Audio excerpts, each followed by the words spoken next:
Hi, I'm Austen Henry-Biskup. I'm from Westland, Oregon. Hi, I'm Pamela Henry-Biskup. And this is our mock together. It is the attack on Takodana from Force Awakens. It's Maz Kanata's castle. And this is a mock we really wanted to do because we felt like it didn't have a lot of screen time. It was in the movie for a few minutes, and then it just gets blown up by the Empire, sadly. So we wanted to learn more about it, and in doing so, we wanted to build it. And starting off over in this area, we wanted to have more landscape, involved with it. But the problem is when we were really looking at it, the Falcon would be really far away and in a different area. But there was a pathway, if you remember, that they walked on towards the castle, I guess. And I guess we can start with the entrance here. So this was something that was really iconic from the movie. This is probably the main part you see in the movie. And so we really wanted to make this look good and look, really see what you see in the movie. And Really authentic. yeah. Really, yeah. And so, the flags were a challenge. It's actually one of the last things we did. She had the idea of just taking tissue paper and cutting it up, and it worked. And using some Lego strings to attach the flags to, and we have a few Lego flags, but they're mainly just custom. But the other funny thing about the flags is that he was like, we're going to get on the computer, we're going to do all this crazy stuff. And I was like, no, we're not. We're going to use the photocopier. We're going to go old school. We're just going to copy symbols onto vellum and cut them up. And I really love the way that the effect that it ended up with. Mm-hmm. Yeah, and I love how you kind of have them all scattered throughout there. Yeah. It gives that really nice effect that I think you achieved nicely from the movie. Uh-huh. Well, the other thing is we thought they were all hanging on strings. And then I got on we'd taken a bunch of screenshots, and I got on my computer the other day, and I was like, oh my goodness, those are all on poles. So we were scrambling to find all these poles to hang all these flags in the courtyard. We were really trying to make it as authentic as possible, as much as we could within the Lego universe. Sure. And then up here, I really love, you talk about the statue there some more. I think that's something that's very recognizable when you first walk up to this. Yeah, that was something that I was tasked of doing. She didn't want to do it. I had to do it. And I kind of put it off to the last second. I think I built that a couple days ago. But luckily, the recent Brickheads sets just came out, and the Robin figure has those black pieces, the round eyeglass pieces. And so that's where we're kind of like, okay, I'm starting to see it come to shape more. So I was putting together, and I realized, this is a statue, so it doesn't have to be exactly like her. It just has to resemble her. So I think I kind of took a step back. It's like, I just got to make it look like her, and I'm pleased with the event. Yeah. Yeah. I think it turned out nicely. And then if you talk about some more, you've got all these other big buildings here, and I'd love maybe point out some of the architectural details and everything, and how you were able to achieve some of that. Well, the interesting thing is many people might not notice, but all of these walls are at an angle. So it's not a straight up and down Lego build. You have to build the whole wall and then attach it to something so it can pivot. So they're all leaning back. I don't know if you can see that there might be a little. Yeah, there's a little bit of movement. There are no right angles on this castle.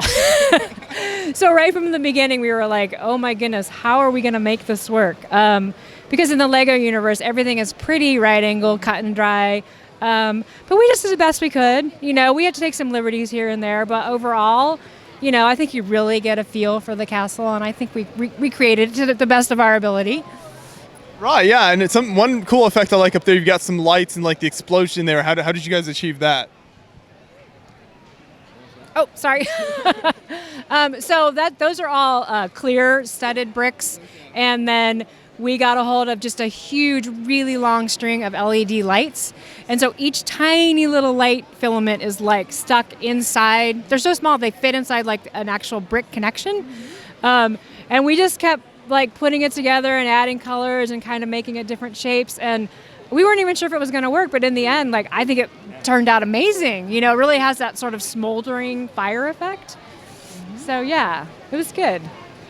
You also, I think, achieved the color scheme really nicely. Did you experiment with different colors to try to capture the look of the building, or how did that work? Well, we definitely knew we wanted to stay within the dark tan realm. If you look at photos from the castle, The stones are mainly dark tan, but then there's so much discoloration. I think maybe it's supposed to be from rain and weather and stuff like that. So that's when we got into having like the grays and some of the oranges. You can see in places where we just cheated a little. We had to do green because we didn't have, like, we were running out of pieces. But I think overall it is a very colorful castle when you see pictures of it. And so I feel like that, we really captured it. I'm very happy with the final product. Yeah. Is there any kind of interior on the inside, or kind of what's the structure on the inside that helps keep this all together? A bunch of colored Lego bricks. Yeah, no, this was actually supposed to be a side project, and it got a little bigger than we thought it would. Yeah, no, we didn't have time to do interior. It would have been really cool to do, the bar from the movie, but one of the problems we realized, there's so many iconic figures in that you would see, but Lego doesn't make them yet, so it probably would have been pretty hard to create a lot of the characters that you see in the movie. But yeah, that was kind of a sacrifice we had to take, but I just don't think we would have had the time to do it. Right. So then how does this thing kind of move around? Did you build it in sections? Yeah, there are sections. I think you can see a couple of the lines. There's separation lines along the floor there.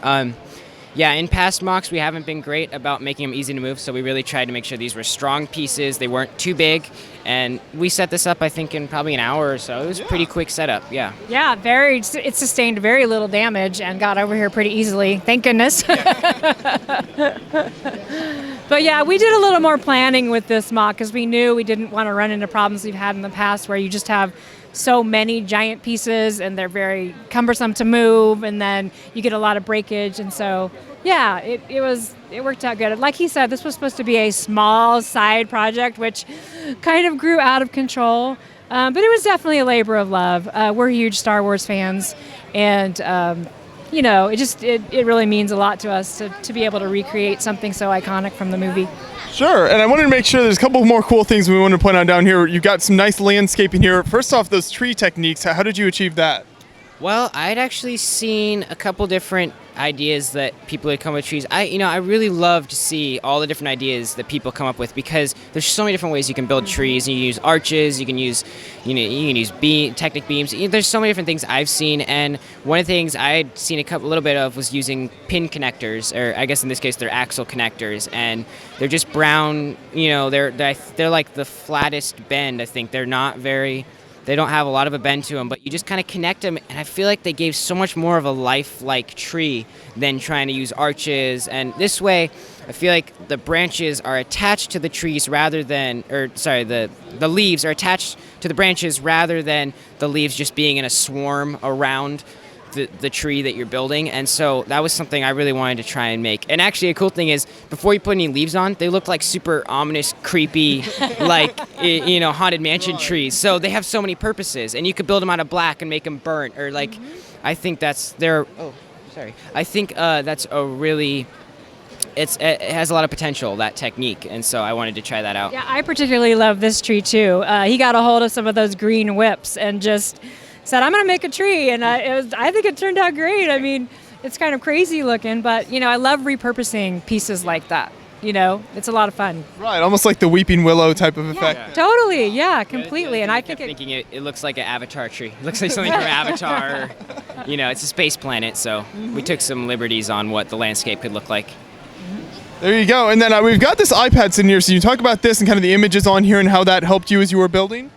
Well, Austen found online, this is actually from an ILM 3D model video. I was surprised that somebody released it, but that saved us. I mean, we just really would have never figured out, that's the backside. We would have never known what that was back there, you know what I mean? So we could get such up-close detail to make each little piece, which was just, I don't think we could have done it without it, honestly. And then we just used a lot of screenshots from the movie. And we would just constantly reference back to that stuff. I mean, on a daily basis.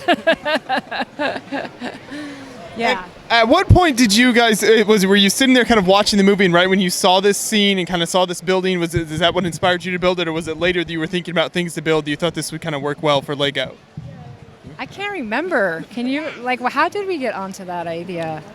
We knew we wanted it, like, we were trying to do a small interim thing. Yeah, we thought it was small. In our heads, we remembered it being small, and then Yeah, looked at the that's, picture. I think that's and then what we it were- is.